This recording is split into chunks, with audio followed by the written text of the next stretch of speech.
NHL Central Scouting has released their final draft rankings for the upcoming 2020 NHL Draft. Today we're taking a look at the top 10 North American skaters. We'll jump into that coming up next.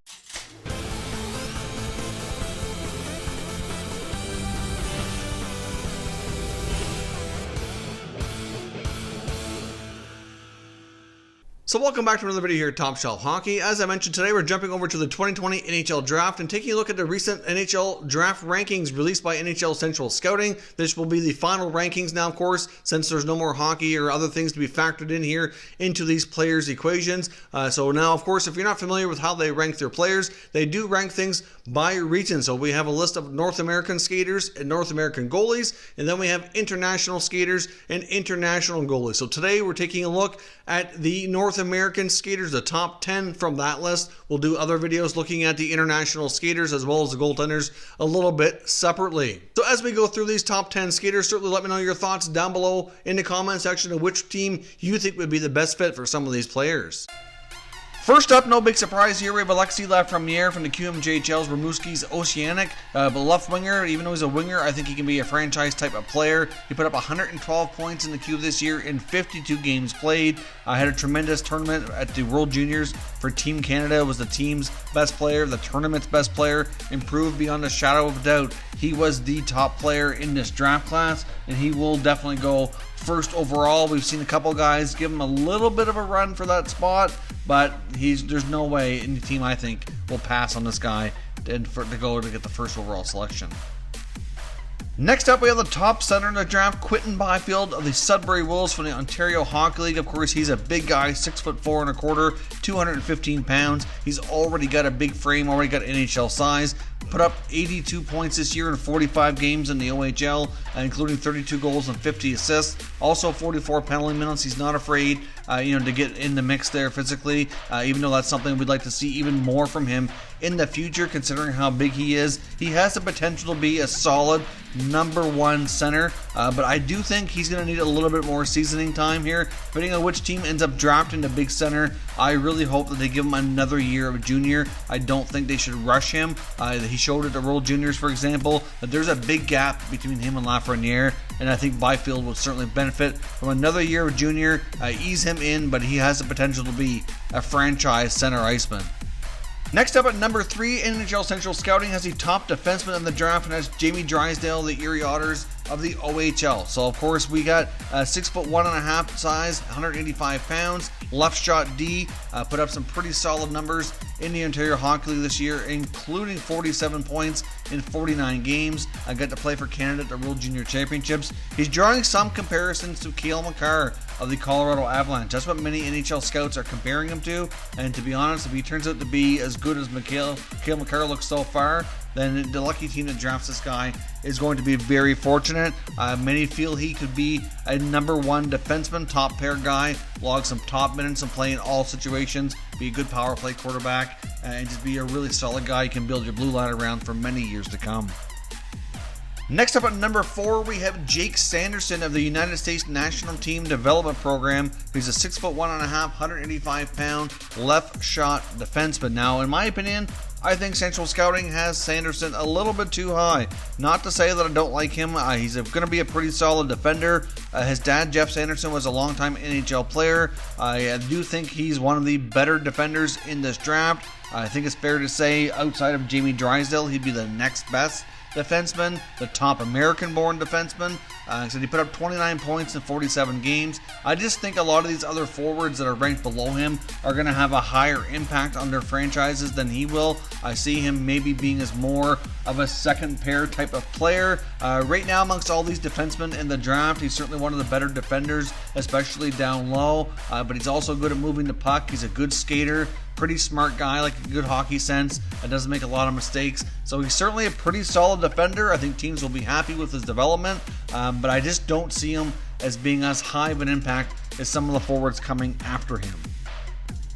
Next up at number 5, we have Cole Perfetti, another OHL forward here, another center iceman from Saginaw, a left shot center iceman, put up a tremendous offensive output this year, 111 points in 61 games played, not overly big at 5'10.5", and 177 pounds, but he's certainly a great skater, very, very gifted offensively. He's like a shot-first center iceman, got a good shot, but also a very creative player. I think he's got all the potential to be a top center. He may end up being more of a number 2 center, hard to say, and there's a lot of debate between guys like Perfetti and Rossi, who might be the better center. There's a pretty much a pretty solid 50-50 difference of opinion out there.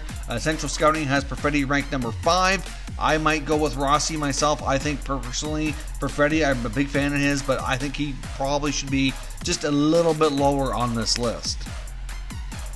Next up at number 6, we have Marco Rossi, another OHL player, this time from the really strong club of the Ottawa 67s. Now he's a smaller center iceman, left shot, 5'9", 183 pounds. Had a tremendous year, putting up 120 points in 56 games. Now, Rossi, even though he's playing in the OHL, he is Austrian born, but of course playing this year in Canada in the OHL, so he's had a tremendous year. Of course, one of his teammates, Jack Quinn, is on this list here as well. They had come from a very, very strong OHL club who had a shot at a Memorial Cup if this season wouldn't have been canceled or paused, depending on what league we're referring to here right now. Unfortunately, junior hockey is completely done for the season, but Rossi's a tremendous center, a little bit on the small side, but still very creative, very offensive, and I think he should be up just a little higher on this list. As I mentioned previously, I would put him ahead of Perfetti or Sanderson on this list. Next up at number 7, we have Rossi's teammate in Ottawa, the Ontario Hockey League, Jack Quinn, another solid player here from the 67s, a right winger,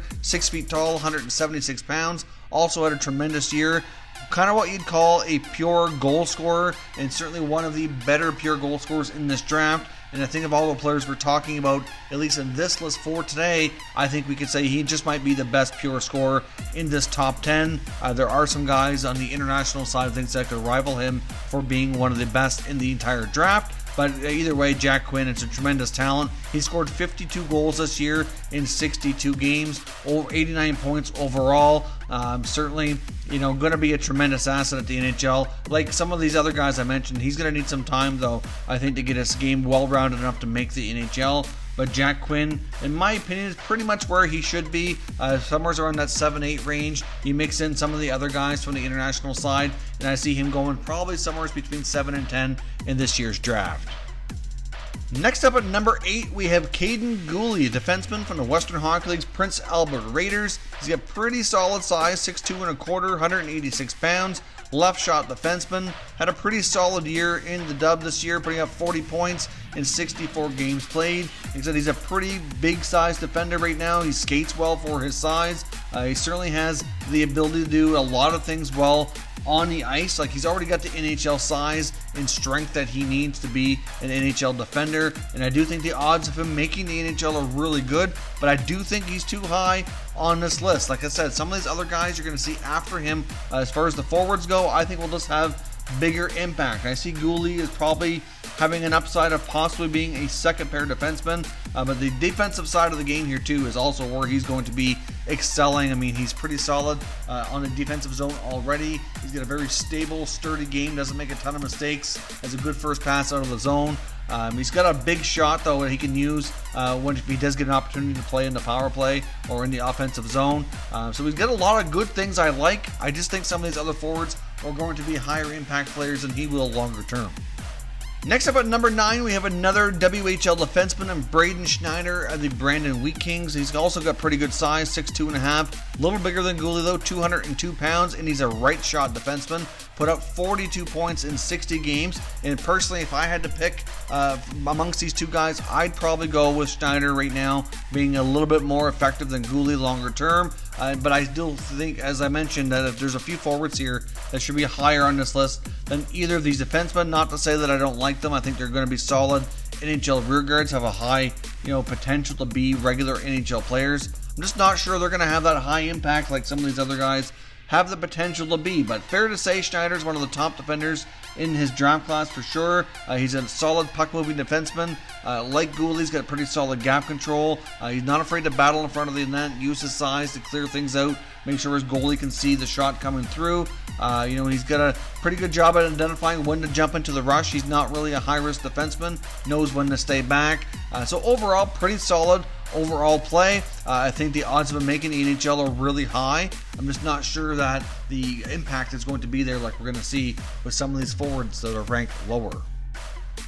And last but not least, rounding out this list, we have Dawson Mercer of Chicoutimi from the QMJHL. A pretty decent sized center iceman, just over 6 feet tall, 180 pounds. Put up a pretty solid 60 points in 42 games this year.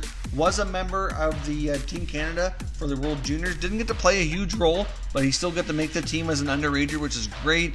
Great to see. I do believe he's one of the first, or if not the first player from the province of Newfoundland to make Team Canada squad as well. So certainly a big accomplishment for him. He's a very offensively gifted forward, and I really think he, along with some other guys like Seth Jarvis, even Dylan Holloway, maybe even Hendrix Lapierre. Now, I think I'm higher on Lapierre than some of the other people that have been watching my draft videos here, but still, I think a few of these forwards should be ranked higher than some of these other defensemen like GUHLE and Schneider. I think they had Jake Sanderson too high, but I think Mercer should be up here at least 2 to 3 spots higher. Probably around 7-8 range is probably where I would rank Mercer myself. But overall, I think he's got a tremendous future and certainly would be a nice offensive center iceman or possibly even a winger at the NHL level. Not sure he'll play center at that level. Hard to say. A lot of these center icemen become wingers at the professional rank, so we'll see where it goes, but Mercer is a very talented player in this draft. So those are your top 10 North American skaters by NHL Central Scouting. Let me know what your thoughts are on these players down in the comment section. Which teams do you think would be a great fit for some of these players, and how do you think they compare to some of the top players for the 2020 draft from other parts of the world on the international list? We'll be jumping into that in the next 2020 NHL draft video. Once again, I hope you're all remaining healthy and safe, and I will catch you next time.